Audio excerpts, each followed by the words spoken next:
नमस्कार। हिंदी भाषा के विविध रूप। भाषा के दो रूप होते हैं, उच्चारित या मौखिक भाषा, दूसरा लिखित भाषा। हिंदी भाषा के विविध रूप।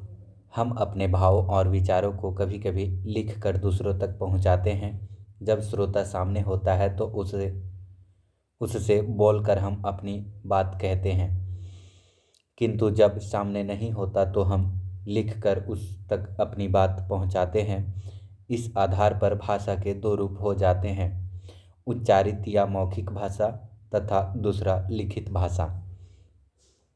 उच्चारित या मौखिक भाषा। उच्चारित या मौखिक भाषा भाषा का बोलचाल का रूप है। उच्चारित भाषा का इतिहास मनुष्य के जन्म के साथ ही जुड़ा हुआ है।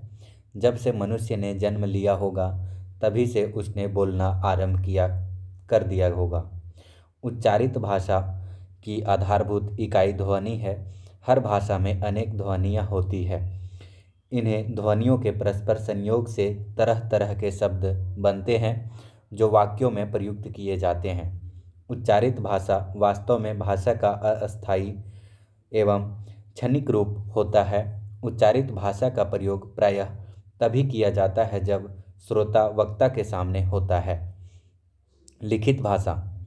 उच्चारित भाषा की तुलना में लिखित भाषा रूप का इतिहास उतना पुराना नहीं है। जब मनुष्य को यह अनुभव हुआ होगा कि वह अपने भाव और विचारों को स्थायित्व प्रदान करें या उन लोगों तक पहुंचाने की कोशिश करें जो उसके सामने नहीं हैं, तो उसने लिखित भाषा चिन्हों का सहारा लिया होगा। इसी आवश्यकता को ध्यान में रखकर प्रत्येक उच्चारित ध्वनि के लिए तरह तरह की आकृति वाले लिखित चिन्हों की रचना की गई जिनको लिपि चिन्ह या वर्ण कहा जाता है। यहाँ उच्चारित आधारभूत इकाई वर्ण है। लिखित भाषा भाषा का अस्थायी रूप है जिसमें हम अपने भाव विचारों को आने वाली पीढ़ियों के लिए सुरक्षित रख सकते हैं। यहाँ यह बात ध्यान में रखनी चाहिए कि जिन लोगों को लिखना पढ़ना नहीं आता उसका यह अर्थ नहीं है कि उन्हें भाषा नहीं आती। वास्तव में हर व्यक्ति जन्म से ही अपनी मातृभाषा को सीख लेता है। कुछ बिना पढ़े लिखे लोग ऐसे भी होते हैं जो अनेक भाषाएं बोल और समझ सकते हैं और उन्हें भाषाओं का जानकार माना जाता है, क्योंकि भाषा का मूल तथा आदि रूप तो उच्चारित ही है। लिखित रूप तो बहुत बाद में विकसित हुआ है। हिंदी भाषा के उद्भव और विकास का इतिहास। भाषा विज्ञान का अध्ययन क्षेत्र अत्यधिक व्यापक हो गया है और इसके आरंभ काल से लेकर आज तक हिंदी भाषा की उत्पत्ति के संबंध में अनेक विद्वानों ने पर्याप्त प्रकाश डाला है। तथापि हिंदी भाषा के उद्भव और विकास का इतिहास। भाषा विज्ञान का अध्ययन क्षेत्र अत्यधिक व्यापक हो गया है और इसके आरंभ काल से लेकर आज तक हिंदी भाषा की उत्पत्ति के संबंध में अनेक विद्वानों ने पर्याप्त प्रकाश डाला है। तथापि हिंदी भाषा के उद्भव की कहानी आज भी हिंदी भाषा विज्ञान के लिए रहस्यमयी बनी हुई है। संसार की कौन सी भाषा आदि भाषा थी और उससे किन किन हिंदी भाषाओं का किन किन रूपों में विकास हुआ, यह आज भी अनिर्णित है। अनुमान के आधार पर हिंदी भाषा के उद्भव के संबंध में हिंदी भाषा वैज्ञानिकों ने कुछ प्रारंभिक प्रयास किए हैं और वे ही आज हिंदी भाषा के वैज्ञानिक अध्ययन के आधार बने हुए हैं। हिंदी भाषा किसी एक व्यक्ति से उत्पन्न नहीं हुई, वरना यह एक विशाल जनसमूह की वाणी का सामान्य प्रतिफलन है। इस प्रकार हिंदी भाषा समाज की वाणी का समवायी प्रारूप है। ऐसी स्थिति में किसी भी हिंदी भाषा का आविर्भाव काल को या उद्भव को एक निश्चित सीमा रेखा पर नहीं माना जा सकता। यही बात हिंदी के पक्ष में भी सत्य है। हिंदी भाषा के उद्भव और विकास का इतिहास 3 भागों में बांटा जा सकता है, जिनके बारे में हम पहले ही चर्चा कर चुके हैं। पहला आदिकाल 1000 ईस्वी से 1500 ईस्वी तक और मध्यकाल 1501 ईस्वी से 1800 ईस्वी तक। आधुनिक काल 1801 ईस्वी से आज तक। हिंदी भाषा पर आधुनिक हिंदी भाषा विज्ञान व्यापक अध्ययन प्रस्तुत करता है। ऐतिहासिक, राजनीतिक, भौगोलिक और सामाजिक कारणों से जब हिंदी भाषाएं एक दूसरे के संपर्क में आती है तो उनमें एक दूसरे के बीच आदान प्रदान के साथ एक दूसरों के प्रभावित करने और एक दूसरे से प्रभावित होने की प्रक्रिया भी चलती रहती है। हिंदी का इतिहास वस्तुतः वैदिक काल से प्रारंभ होता है। उससे पहले आर्य भाषा का स्वरूप क्या था, इसका कोई लिखित प्रमाण नहीं मिलता। साथ ही भारत में आर्यों का आगमन किस काल से हुआ, इसका भी कोई प्रमाण नहीं मिलता। साधारणतया यह माना जाता है कि 2000 से 1500 ईस्वी पूर्व भारत के उत्तर पश्चिम सीमांत प्रदेश में आर्यों के दल आने लगे। यहीं पहले से बसी हुई अनार्य जातियों को परास्त कर आर्यों ने सप्त सिंधु, जिसे हम आधुनिक पंजाब के नाम से जानते हैं, देश में आधिपत्य स्थापित कर लिया।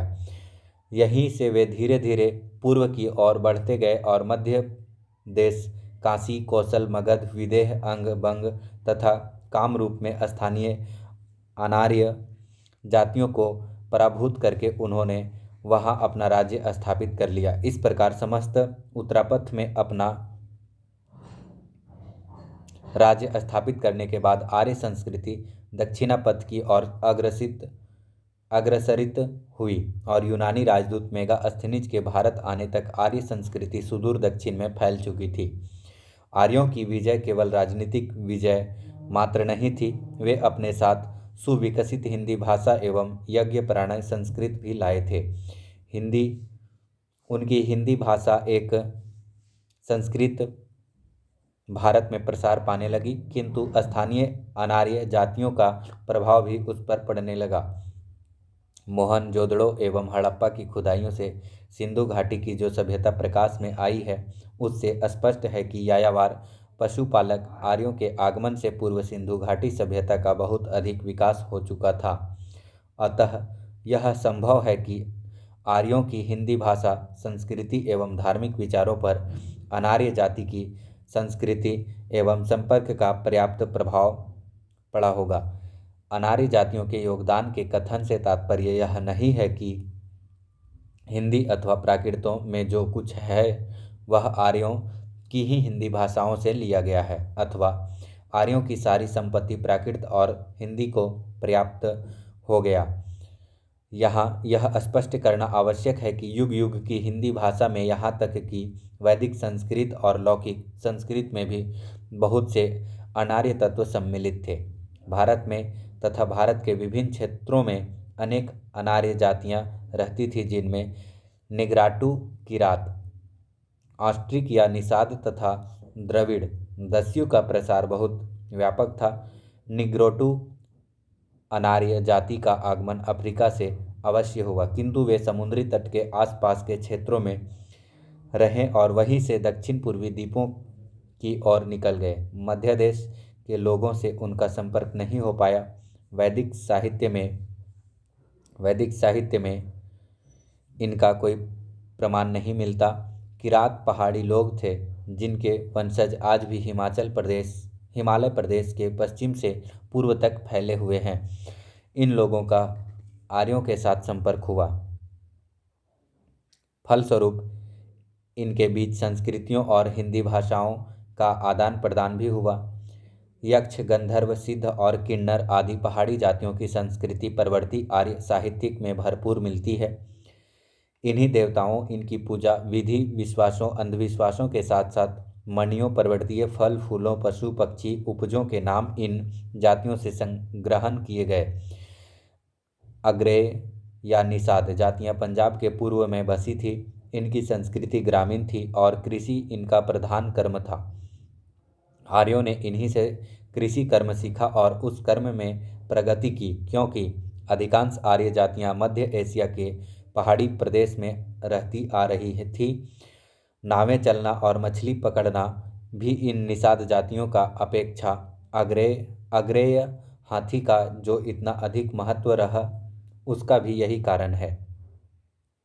वर्तमान समय में भी राजस्थान, मध्य प्रदेश, बिहार, बंगाल, ओडिशा, असम और उत्तर प्रदेश के पहाड़ी इलाकों में मुंडा, संथाल, कोल, हो, सबर, खासी, मन, खमेर, कुंकू, भूमिज आदि अनेक आदिम जातियां फैली हुई है, जिसकी हिंदी भाषा बोली और शब्दावली का तलदेश की बोली से सीधा संपर्क रहा। द्रविड़ कुल की जातियां सांस्कृतिक दृष्टि से सबसे अधिक उन्नत है, यानी उन्नत रही। फलस्वरूप भारत में आर्यों का प्रसार सरलतया संपन्न नहीं हुआ।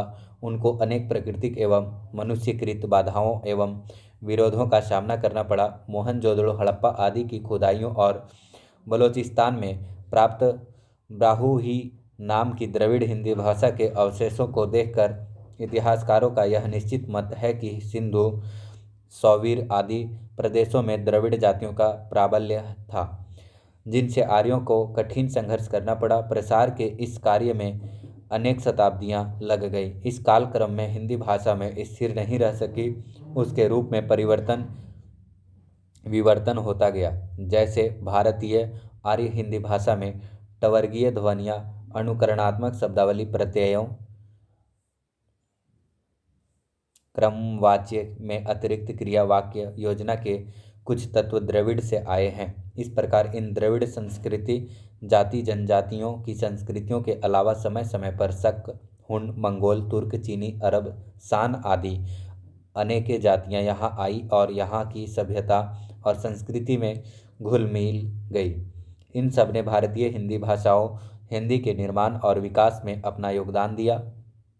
हिंदी भाषा के साहित्यिक विभाजन या वर्गीकरण पढ़ें विस्तार से। आगे देखिए, आदिकाल यानी वीरगाथा काल, भक्ति काल, पूर्व मध्यकाल, रीतिकाल यानी उत्तर मध्यकाल, आधुनिक काल यानी भारतेंदु युग, द्विवेदी युग और छायावादी युग। चलिए तो आगे की अगले वीडियो में दिखाया जाए। यहाँ तक के लिए धन्यवाद।